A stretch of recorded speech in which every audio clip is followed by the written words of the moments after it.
we understand everything that's going on right now as far as our politicians are concerned. These are the guys who got in the room, these ladies and gentlemen got in the room and decided what we, the normal folk, were entitled to. And like I said before, they were just so myopic. They gave us short-term solutions. They were not prepared for this. You know, even, and I got to say something, even though our politicians weren't prepared for this, most of them, even us as humans and people. I remember going to Tulsi Gabbard events months and months ago, and every single time she started talking about, we're not ready for this, we need masks and ventilators and tests, and I would be like, I would yawn. I go, oh, come on, please. If it's a virus, there's nothing we can't run. You know, I didn't care about it, and then I didn't have the foresight to see about these things. And I think our whole political system failed us. And it's easy to be mad at the Republicans, and it's easy to be mad too as well at, like, you know, Bernie Sanders, Elizabeth Warren, Tulsi, the squad, who really didn't put their foot down, and they allowed these big trillions of dollars to go out to all their buddies in the top 1%. But the person to really be mad about, I think, is the person who's running the House on the Democratic side, and that's Nancy Pelosi. She has a challenger. He's a friend of the show, Shaheed Betar, who has just recently put out something that says rent is due despite the pandemic. Why? Why don't you give us a little insight? Angel, you go first on this, on what Shaheed's talking about, and we'll dive into that, because really, to tell you the truth, I don't know what we're going to do politically moving forward. We have no friends in Washington, D.C. This is a potential ally, but for him to really beat the speaker, it's going to be hard. Angel, give us a little insight to what you put up here when it comes to Shaheed. Yeah, Shaheed Betar is, actually, I met him in person because he attended a DSA National Convention last year in August in Atlanta. He actually came to hang out outside the Street Fight radio show that happened that same weekend. So he's pretty neat. But obviously, I've danced with him, he's so. doing it. Yeah, he can dance, man. He can dance. He used to be a DJ, so. I believe it. He's staging an insurgent campaign against Nancy Pelosi, you know, and in the article that I sent you, he was basically giving his full-throated support of rent strike movements. Yeah. And I mean, as a socialist within DSA, you know, there is always a question, especially, you know, this is more of like a for the nerdy theory-minded people, you know, there is a lot of discussion over, you know, the merit of participating in electoral politics in general, you know, instead of like really investing, you know, building, you know, what the concept of dual power, you know, building networks of support and power outside of the state apparatus, you know, mutual aid support networks, which is something that has been starting to really build, crisis, you know, workers' councils, you know. You hear me okay? Yeah, you're just stuttering in now. Go ahead. Yeah. Okay. Go ahead. So, I mean, you know, it's like we have to understand that you know, the political system is supported by the media, you know, in terms of like the you have I'm sorry that I'm using very academic and like, you know, very heady term, potatoes way to describe it, but there's this whole relationship between like superstructure and substructure in terms of there's the political cultural status quo, substructure is like entertainment. And so participating in electoral politics in the United States means like you are at the whims of that of that entertainment media sphere superstructure, which is what basically dictates what people see, hear, and understand about you, your state, your positions, you know, and so any broad scale, you have to participate a little bit within that superstructure, because otherwise you're not going to reach as many people as you otherwise could, because you'll be actively suppressed. Yes. And that is the historical, and that is the party candidates have such a hard time, you know? And so there is an ongoing criticism of participation within the Democratic Party. I'm sorry if I'm preaching to the choir here, Pasta, but it's like there's criticism of like, okay, you know, why is it that people like AOC participated in the Democratic Party when the people in charge of that party, obviously find all of the things they stand for as anathema, and like they don't want to move left. Really, the whole purpose is agitation and propaganda. You have to get a certain set of political values in a certain set of ideas in a position where they will get enough exposure, even if they're not going to be granted immediate political power by participation in the Democratic Party.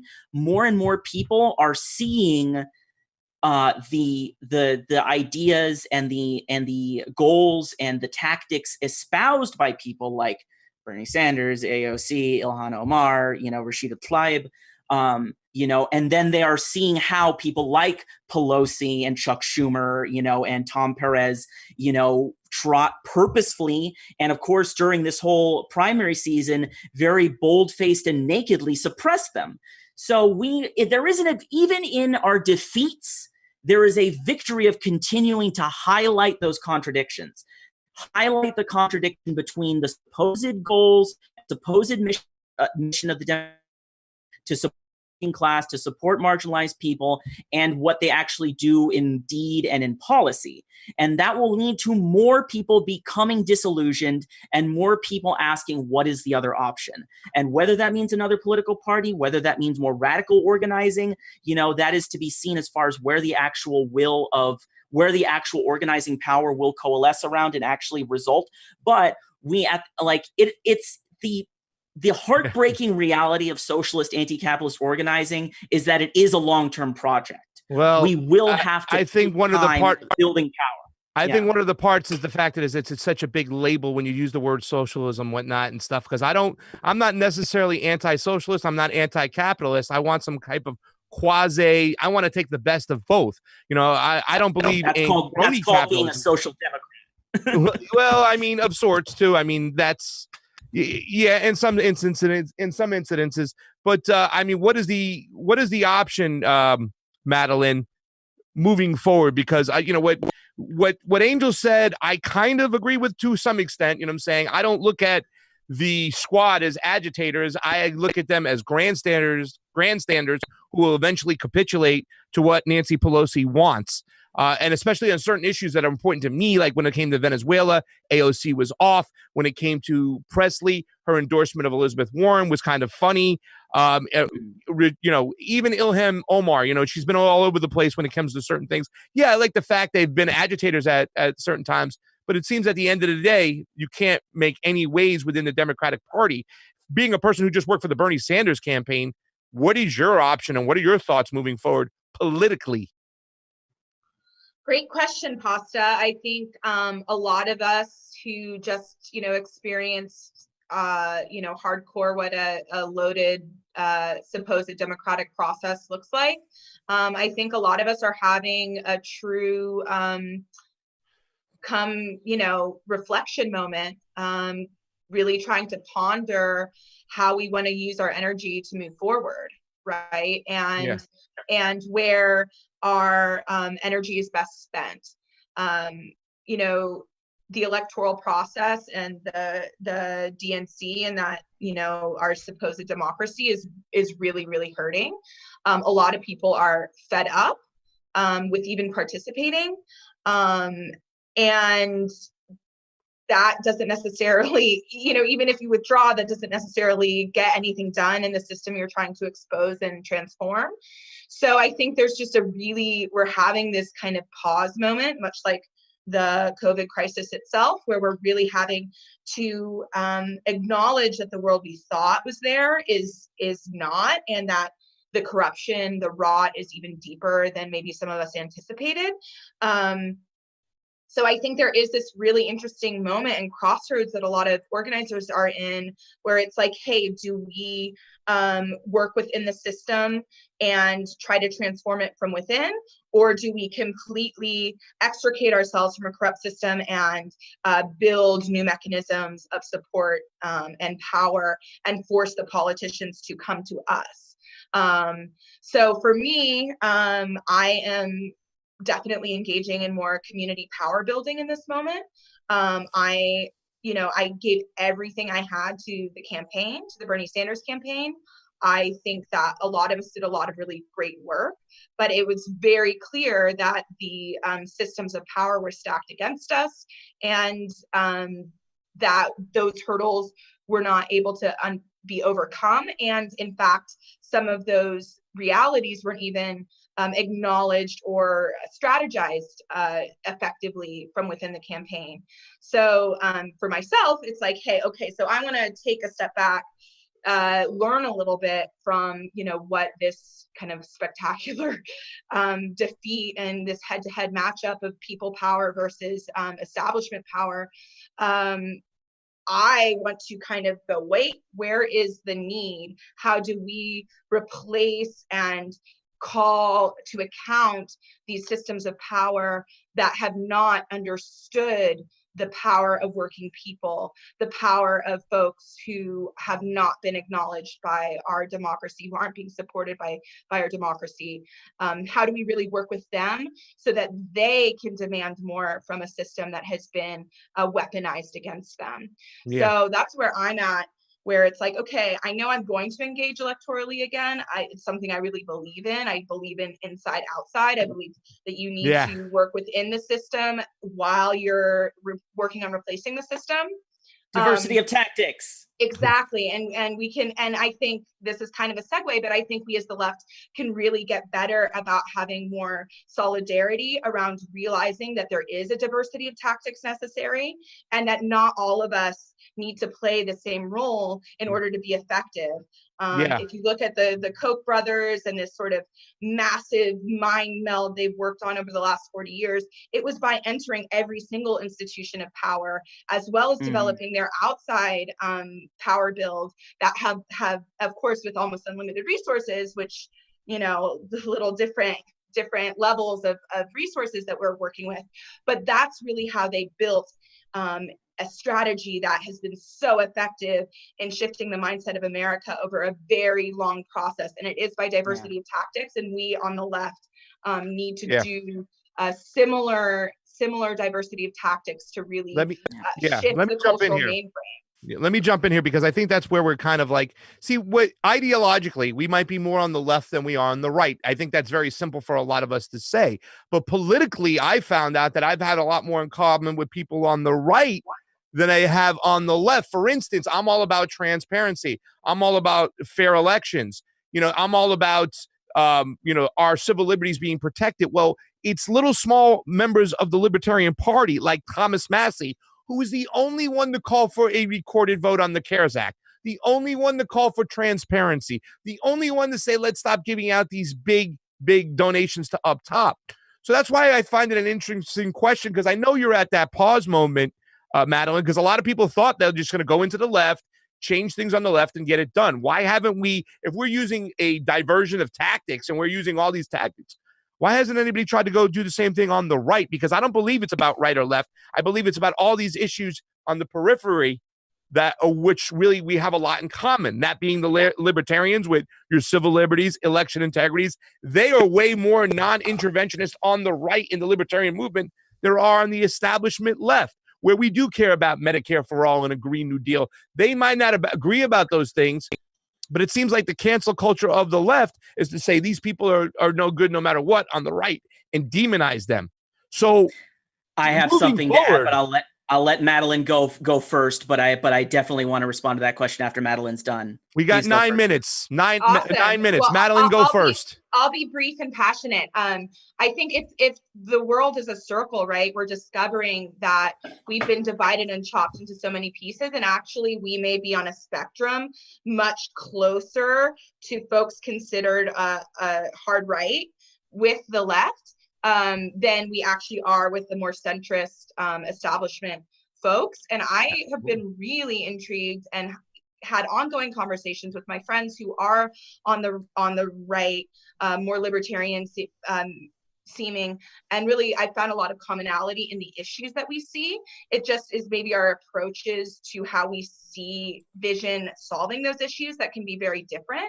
However, I think is definitely a huge spectrum of area that we agree upon and can work together to accomplish. And also, I think we do ourselves a disservice when we break apart our class solidarity into these ideologies. Absolutely. And that we need to actually go back to basics and find the solidarity between us as working class people before we start labeling party structures, because what has been so clearly illuminated is that both parties are serving the same master. Both parties have the same funding, and so they're really two sides of a single monster, and they're not for the working class in either party. Either party. I mean, before we go to Angel, let me tell you something. Madeline, I was going to go, and I called you one night. I went to a guy who ran for a libertarian president. He was running a little get together and stuff like that. There were some of my non-interventionist foreign policy friends on the left that I brought with me, and I had a great time. And I can always invite someone like you, but the people that we associate with sometimes, the activists that we get in the street with sometimes, they won't even listen to those guys because they're sitting on that side. How do we fix this problem moving forward? Because even myself, like with a lot of those people, it's like, I don't feel like I have a seat at the table here just because Medicare for All and Green New Deal aren't my number 1 and 2 issues. I don't believe they exist unless we fix our elections, unless we fix our civil liberties, unless we stop our imperialistic ways. We can't even address those things, but yet I'm shut out. How do we make these people on the left? How do we shake them to say, hey, man, we got to work together? Angel, do you want to take that? Well, yeah, I just think it's important, number one, to not conflate the left with the Democratic Party and centrist liberals. I mean, I think you're right that I think the left-right divide, thinking of that in terms of horizontal, is not really useful when really the divide is vertical. It's it's hierarchical. Yeah. It's to use terms from Marx, you have the bourgeois, the petit bourgeois, and the proletarian. And the reason why you find it easier to talk to people who may identify as libertarians and rather than people who identify as Democrats, I think is probably because at the very least, libertarians try to speak to class issues in some way, but the Democratic Party has a vested interest in ignoring issues of social and economic class, because like as Madeline said, it's like really. Number one, if anybody really has time to kill during this quarantine, read A People's History of the United States by Howard Zinn, because he explains like how, post-Reagan, the whole project of neoliberalism was cooperated on by both parties, like both quote unquote liberals and conservatives participate in the project of neoliberalism. And so, yeah, both parties, both parties serve that master of neoliberal capitalist imperialist order. And the only difference is that the Democrats like to use this charade of identity politics to pretend that they're the more woke party, that they're the more, so where do we go from here? Party, but where do we go from here? Pasta, we need to Madeline, be go more ahead. Yeah, I mean, for folks like you and like all of us who you're on a pause, right? After the pause, where do we go? Go ahead. Like we have to become better organizers, right? And we have to do better at not cancel culturing everyone and needing us to have unified beliefs, because we're a diverse set of people who need to organize around our solidarity and the things we agree upon, rather than getting into the weeds with your list of who is first to attack in terms of systematic change. We need to come from all sides and all angles, and that needs all people, right? So that means organizing on the ground in community, right? That means organizing in rent strikes, organizing food actually to the unhoused, organizing movements that will get us access to healthcare. We haven't touched on this, but so many of us are going to lose our access to healthcare in the midst of a healthcare crisis. And what are those exposures going to do to us, financially? And I think really what's next is we have to start organizing around worker power, around humanity, around our common rights to life. that have so far, we've participated in a party paradox that keeps us divided from each other. And, they will continually divide and conquer until we say no more, and that our solidarity as living human beings is more important than our affiliations. I think that, by the way, 1 second too, I'm going to hand it over to you too, Angel, as well, because I just, we organize, we still have to do something legislation wise to get the legislation we want passed through. So we're going to have to do something electorally.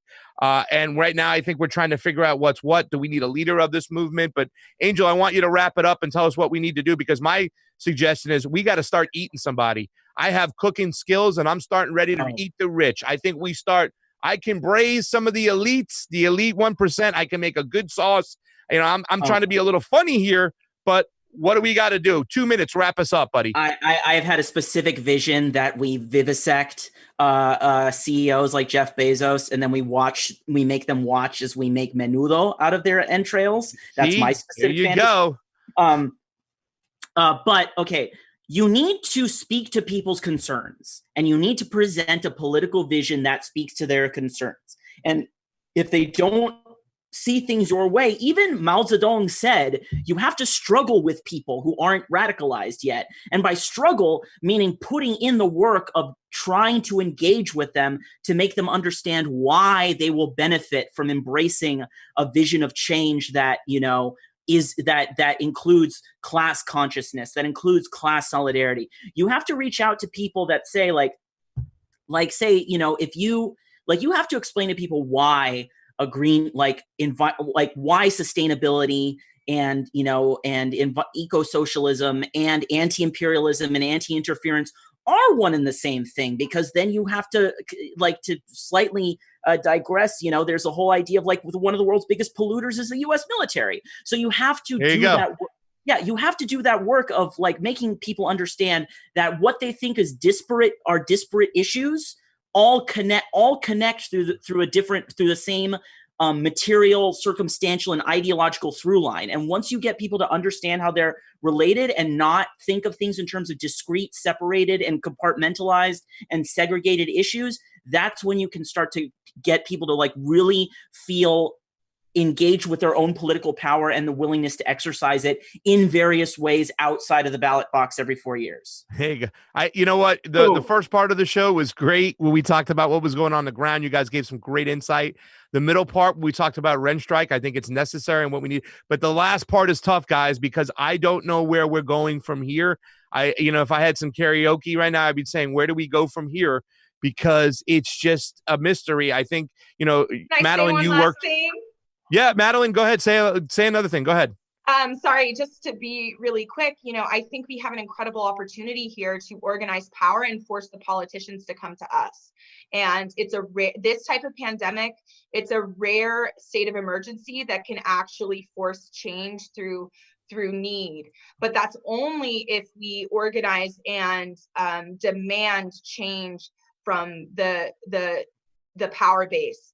And believe me, the minute that folks recognize that they really could be eaten, the minute that they'll start to adjust their policy to actually address the life or death issues that people on the ground are facing. Yeah. There we go. Let's we organize and the politicians will come to us. Trust organize, eat one of them, and let them know. We got to do it on television, right, Angel? They got to see us.